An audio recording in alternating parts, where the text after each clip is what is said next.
Uru rukundo ntabwo mwari muruzi muri benshi guno murundikazi w'umukinyi w'amareresi akunzwe cane mu karere, ariko kandi nje kurukubwira ko isangemwo uru rukundo rwa Mimi Mireille benshi cane muzi kandi mukunda muri sinema yo mu karere imbere ya 2023 ntawe ari kuronka ica ruvugako, ariko uyu munsi dufise vyinshi vyiza kandi vyo kuruvugako. Ikaze mu nkuru ishimishije no kumenya vyinshi bigaragaza umukozi mwiza wa sinema kandi akunzwe. Isangemwo Elie n'umukunzi mwiza wa Mimi Mireille, ariko kandi urabiye ku myaka ya Elie ukarabira no kugihagararo nuko ateye Mimi Mireille ucubona ko Elie akiri muto mu myaka. Biruka ariko kandi ntiwirengagize ko basogokuruza bacu bayamaze ko urukundo atari imyaka. Elie ari mu rukundo rwa Mimi Mireille kuva yemejwe n'ibikorwa vya Mimi, na cane cane harimwo ni filimi iherutse kuja hanze ya Mimi yitwa Inama. Iyi filimi Inama ya Mimi yatumye Elie amwizera muhitamwo nk'umukinyi wiwe wa mbere kandi mwiza, agira akamugira umukunzi we kubw'ibikorwa vyiwe. Isangemwo Mimi ibikorwa vyawe vyiza biriko bigutera gukundwa no guhabwa icizere na benshi,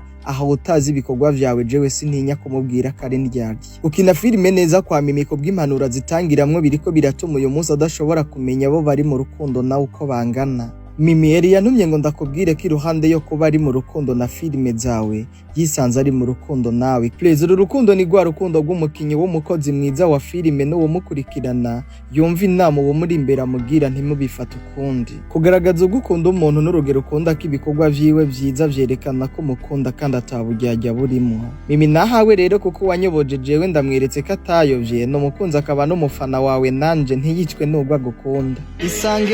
Isangemwo nawe rero Mimi ukora vyiza kandi urakunzwe ntawo bihisha. Ukomeze gukoresha icizere neza uri kuragirirwa n'abantu, kuko benshi bakwiteze ko vyinshi bihindura ubuzima, haba mu kubakomeza no kubatera intege. Uno munsi uri umuyobozi uri kurayobora neza kandi werekeza abantu mu muco, ariko ejo ni wababera mubi ushobora kubayobora mu mwiza kandi ntibabimenye. Muri buno buzima ducamwo rero dukomeje kugusaba kugira ngo usenge Imana kandi yigushoboze ikomeze gushoboze, aho werekeza hakomeze kuba heza kugira ngo n'abari inyuma yawe bakomeze guca heza.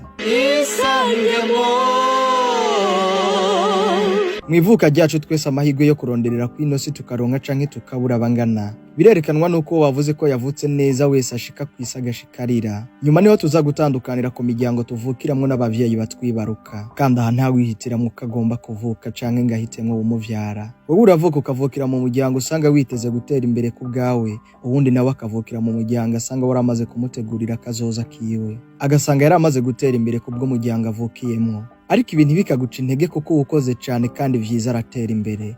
Ntibirinda ngo wavukiye mu muryango ukenye canke ukize, kuko hari n'abavukiye mu miryango ikize babikoresheje nabi barabihomba. Isangemwo Sengiyumva rero no musore wo mu ntara ya Kayanza komine Kayanza yisanze Bujumbura gushaka ubuzima kuva ku myaka 12, none no munsi nkoreye ko kino kiganiro mvugo yujuje imyaka 18. Vyamufasha imyaka 6 yose. Iyo myaka 6 yose yari yarabayeho i Bujumbura kigengesta, bimwe twita kibobo. Ariko uyu munsi inzira yo guhindurirwa ubuzima irariko arayibona. Inyigisho na buri kimwe agenda araronkamwo ubu buzima ndetse n'amasomo agenda arahabwa n'iyi si bikomeje kumwereka icerekezo c'ubuzima. Yumviriza benshi bazi inama z'ubuzima, akarorero ba Mimi Mireille bayisangemwo nawe n'abandi. Isangemwo muri iyo myaka 6 yose Elie yabayeho mu gisagara ca Bujumbura hangayitse, nta buzima bubi na bumwe ataciyemo. Mwibarabara yarahabaye, yarasavye indaro barayimuha handi barayimwima n'ibindi. Isangemwo uyu munsi biciye muri Isangemwo nawe twagarutse ku buzima bwite bwa Elie Nsengiyumva wo mu ntara ya Kayanza,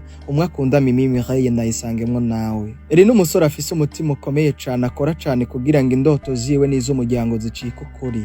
Uno munsi yarakora muri hotel, imwe mu mahoteli yo mu gisagara ca Bujumbura. Ufatiye ku myaka ya Elie naho namusanze kuri iyo hotel hakorera, biratangaje kandi bimusaba kugira umutima ukomeye no kwihanganira vyinshi. Elie kubera ko hari ico ashaka gushika akakora cane kandi agatanga buri kimwe mu vyo ashoboye kugira ngo akazi kiwe kagende neza.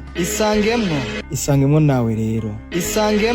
Kayanza si hafi aha, ni kurufatiye ku gisagara ca Bujumbura. Kayanza ni imwe mu ntari hano rubibe n'igihugu c'u Rwanda, ariko kandi kuvukira ruguru ntibisigura kutagira aho kuronderera, ku buryo buri muntu wese ashobora gutega amaso Bujumbura. nivyo hari habaji Bujumbura bigakunda, ariko kandi hari n'abandi bajayo bikanka. Impanuro zayisangemwo nawe n'imyanzuro ya nyuma niyi. Buri muntu wese niyumvira ico ashoboye, arabire nahabaye, arabe nimba ico ashoboye nahabaye yoshobora kukihakorera maze agatera imbere. Ariko ni waraba ico ushoboye ukabona kugikorera aho baye ntibikunda kugira ngo utere imbere, kwimuka ukaja handi kugikorerayo canke ugashakishiriza ubuzima handi sikosa. Ariko isangemwo nawe impanurira buri wese kugira ico ashoboye n'ico abazwamwo ubu buzima, kuko nivyo vyo kudufasha kubaka ino si tubayeko. Umuntu wese akagira ico ashoboye n'ico abazwa. Isangemwe nawe turahanurira urwaruka kudasuzugura aho rwavukiye, kudasuzugura igihugu cago c'amavukira ari c'u Burundi, no kudasuzugura akazi kose n'akazi. Turahanurira urwaruka kandi guhurumbira amashure, ariko kandi n'iruhande y'amashure kuba rufise ikindi kintu ruzi.